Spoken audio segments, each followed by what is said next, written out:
We have a major Jonathan Kuminga update as, of course, all eyes are on his impending free agency as he's a restricted free agent coming up this summer, and the Warriors couldn't come to a contract extension with him at the start of this season. And things have changed a little bit in regards to the positioning of the Golden State Warriors after acquiring Jimmy Butler, how the cap situation is looking, and Jonathan Kuminga being out with injury for such a very long time that some people are concerned the Warriors might not be all that interested in giving him all the money that's needed to bring him back on this Warriors squad. Well, now we have some major updates in regards to what the future holds for Jonathan Kuminga with the Golden State Warriors, what we can expect the Warriors to do on their pursuit to bring back their young and rising star, and how we should all feel about this entire situation, especially as Jimmy Butler has even spoken out about mentoring Jonathan Kuminga. So lots of stuff to discuss out here in this video, but folks, we are so close to 9,000 subscribers. As of recording, we are just 14 subscribers away. So if you want to stay up to date with all of the latest Golden State Warriors news, don't want to miss a single thing,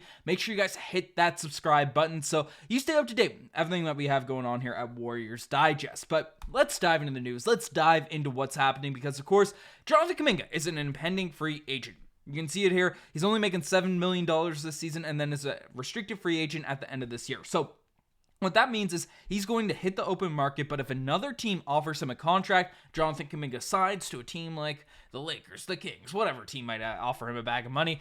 Essentially, the Golden State Warriors have the opportunity to match that contract. So if $50 million per year was offered to Jonathan Kuminga, Mike Dunleavy can say, hey, we'll give you that money, we'll give you that bread match, and then he stays with Golden State. So that's what's going on with Jonathan Kuminga. Of course, getting extensions done leaves a lot less risk for a player hitting the open market and things along those lines, and the Warriors could not come to an extension with Jonathan Kuminga, and this plays into the new reports that have come out. So I'll break down the old ones here first. Essentially, Anthony Slater back earlier this year said that Kuminga's representation and the Warriors were never all that close in contract negotiations.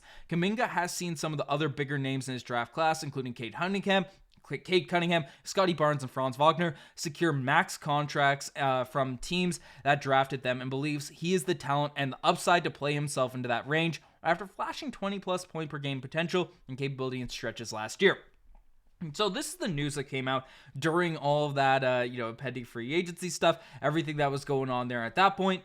And this makes sense as an approach for Jonathan Kuminga to take, as well as, the Warriors to really get a feel for how he's going to look out there in the season, making a big decision in terms of a contract that would have serious implications on the future of this organization. And Kuminga has played pretty solid this season. I think he's gone a little bit underrated, but 17 points per game, 5 rebounds, 2.2 assists, 34% from the three-point line, and still only 22 years old, can slash the basket, has dealt with lots of ups and downs on the court, off the court, getting shopped and different things.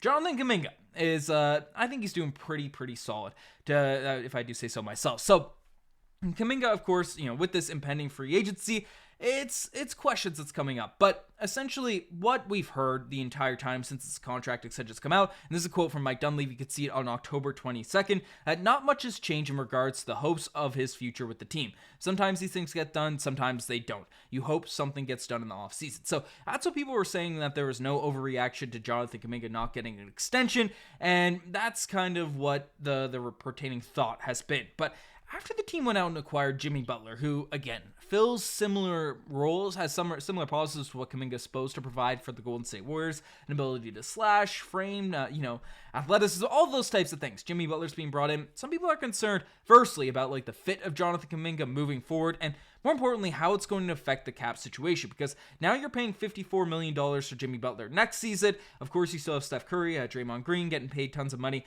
You have a lot of guys that you have to make big decisions on out there for the future, and there's only so much money to go around. Obviously, the Warriors don't want to be, it looks like they'll stay under the tax for this season, but it is a lot of bread that's sort of getting thrown out there at this point, and a huge commitment to Jonathan Kuminga if this deal ends up happening, if he does get that significant pay increase. So that's where a lot of eyes are on the Golden State Warriors now, and they're confused about, hey, does this make sense for Mike Dunleavy to come out and give him a bag? Is he going to walk in free agency? Of course, if he was going to walk, it would have made more sense to trade him at the trade deadline. But now we have more insights in terms of what's going on. Essentially, moving back to here, there's a lot of reports that come out at this point. But the Golden State Warriors continue to see for Jonathan Kuminga as a big part of their long-term future following the acquisition of Jimmy Butler.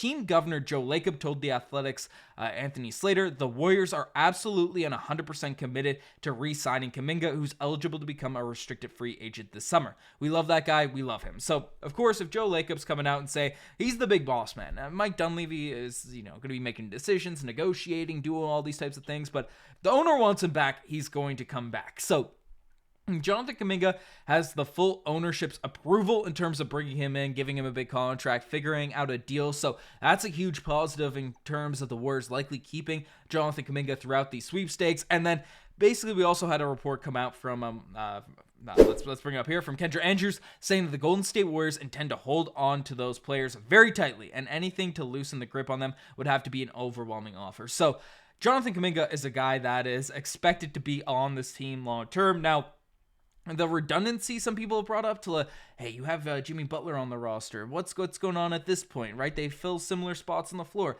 All these types of things. I don't think bringing in Jimmy Butler should affect a guy that's 22 years old that has shown that star upside in terms of, giving him the contract that is needed.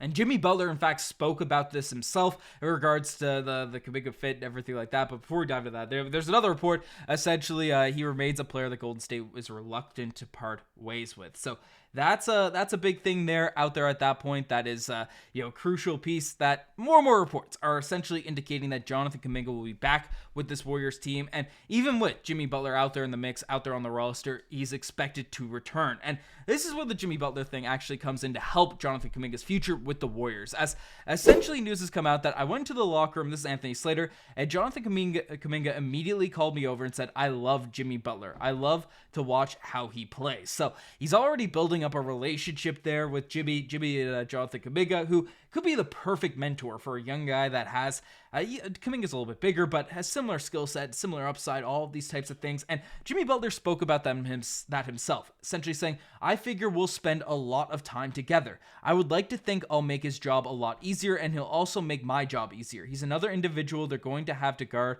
they're going to have to pay attention to. Then on defense, you got another quote, unquote, MFer that could switch, that could challenge shots, and that can get out in the open floor. So Jimmy Butler's excited about being able to play alongside Jonathan Kuminga. Kuminga is happy about Jimmy Butler being out there on the team, even if it's, some overlapping skill sets, some overlapping things there. But frankly, I think the mentorship from Jimmy Butler, because Kuminga's still super young. He's still a very young guy. If you have Jimmy Butler working in, day out, with the work ethic, with the intensity that Jimmy Butler brings every single day, and frankly, that's going to rub off on Jonathan Kuminga, who has that upside, who has that potential. If all things come together for Jonathan Kuminga, there is no reason he should not be a multi-time All-Star out there in the NBA. That's the reality of what's going on. So even if the Warriors do have to overpay a little bit, even if it does creep into the Scotty Barnes, Cade Cunningham, Franz Wagner salary range, I think you just do it if you're the Golden State Warriors. I mean, I get the tax implications, I get all this, but the cap's going to continue to go up, and you can't just let